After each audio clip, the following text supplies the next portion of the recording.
I say this as a Holocaust survivor, that the genocide in Gaza is not happening in my name and in our name. The way that the Israeli government is using the memory of the Holocaust in order to justify what they are doing to the Gazans is a complete insult to the memory of the Holocaust. It's an outrage. When I saw the Israeli ambassador to the United Nations putting on a yellow star, or stomach turning, somebody who had to wear a yellow star like myself and my entire family, I'm insulted by that. What distinguishes the Jewish Holocaust is its industrial scale and industrial methods being applied. And what has been happening to Gaza is similar in that the scale of the bombing and the indiscriminate nature of the bombing, the complete lack of care about children and women being the majority of the victims, amounts to industrial scale of genocide. The painting of the Palestinian people as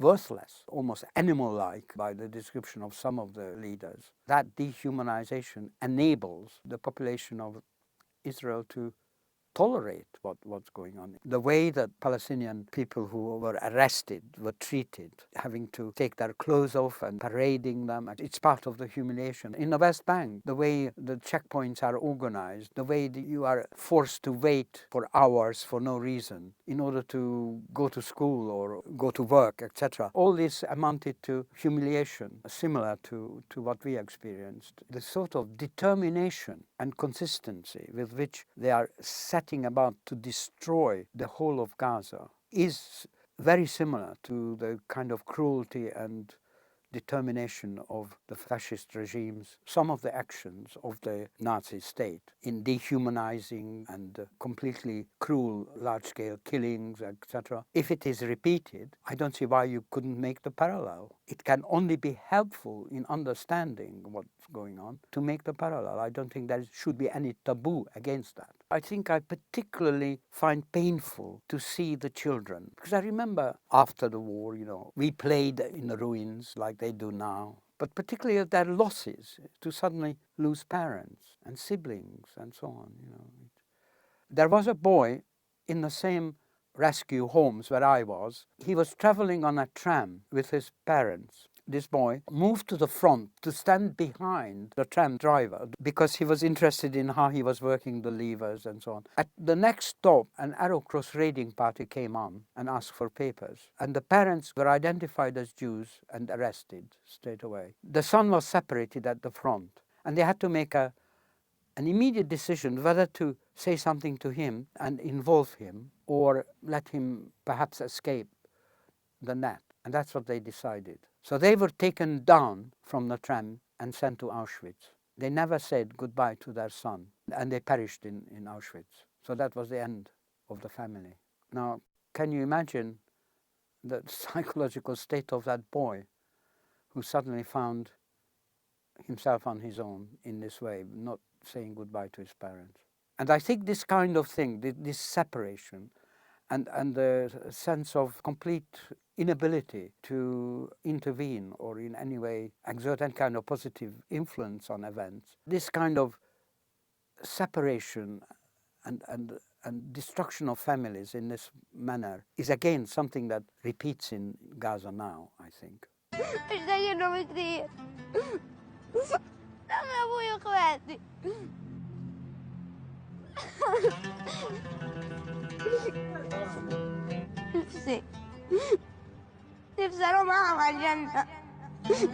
I heard that some families divide the children and leave some with one branch and some with the other, so that at least somebody should survive from the family. There's an echo of the same experience. What happened to the Jewish people, the gas chambers and the industrial scale of extermination, and also the sort of invisible aspects, the incredible emotional pain caused, is so horrendous taken together that it seems to me inconceivable that it should be repeated anywhere in the world. That is why we say not in our name and never again. And this is why I was so totally shocked, particularly by those who I know have gone through the same themselves, repeating it on another people. I take as an extreme example one of my cousins, a late cousin, she died some years ago, who was a young girl taken to Auschwitz from Transylvania. Because she was young and strong, she was put to work, and she worked in a warehouse sorting clothes. And one day she was sorting her parents' clothes, meaning that they had already been taken to the gas chamber. I think it's difficult to understand the emotional experience of doing or being in that situation. Yet she came back to Israel, first to Romania and then Israel, and she was as racist as the rest of them against the Palestinians. Now, it's beyond understanding how you can do that, and with the background that she had. I think this is to do with the extreme propaganda and the dehumanization. Zionism was a very unfortunate and sad development for the Jewish people. It broke a much longer tradition of always being on the side of the oppressed, not the oppressor, and the charitable nature of the Judaism and the humanity that they advocate, into a kind of exceptionalism and nationalism. Everything is the Jews, not a single piece for other people, only for us. And in practical terms, impossible project of taking over another people's country, which led to all the troubles that followed. Also, I agree with my cousin, late cousin, a very bright guy, who said, well, if we claim that there is a people who tend to be the victims of other people's discrimination, etc., then the last thing you want to do is to collect them up into one place as a target. And I think he was right, and I think current events prove it. Zionism started to proclaim that the only safe place for Jews is in Israel, and what we are seeing today is the worst, the most dangerous place for Jews is Israel. Quite a number of my family from Romania ended up in Israel. So when I visited them, that was my first brush with Zionism, I was completely shocked how, despite their experiences during the Holocaust, they were racist, basically, against the Palestinians, and couldn't understand it. And I can't understand it to this day fully, how that could happen. But they were. There's no denying it. And I found that atmosphere of racism was prevailing generally in Israel.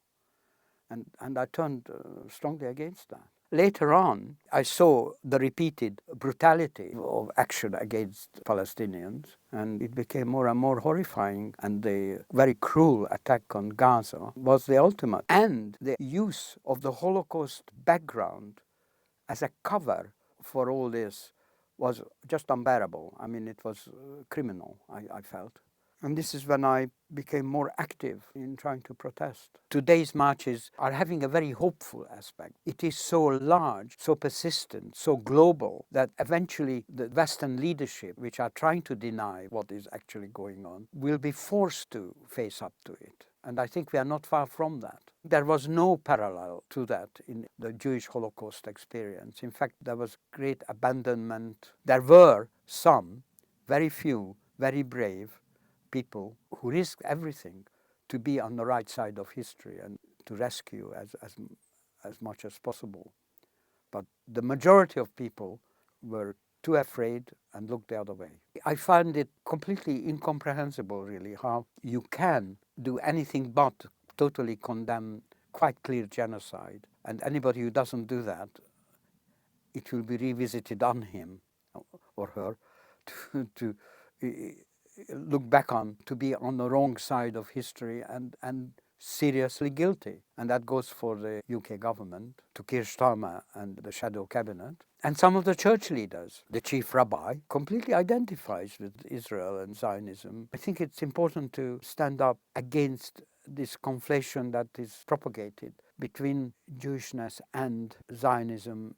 If you do not stand up and criticize it and divorce yourself from it, then it sort of besmirches all Jews, basically. And I think it's essential to show that from a point of view of the morale of the people that is being victimized in the name of the Jewish people, that this is not supported universally by Jewish people at all, but it's simply the Zionist and Israeli establishment which does it, which are not too far from fascistic attitudes. I think fascism thrives on indifference and the general public being intimidated or looking the other way out of self-preservation and comfort. And it's essential that is not practiced, that a certain degree of risk even taken, and always making a stand against injustice. The time will come when history will judge these events. If you are just indifferent, if you do not take a stand, you acquire a degree of guilt without any doubt. And it's important that when that judgment comes, you are found to be on the right side of history, that you had not been, for sake of comfort and advancement or whatever, you had not been inactive. You have to assert yourself against the evils around you. Knowing how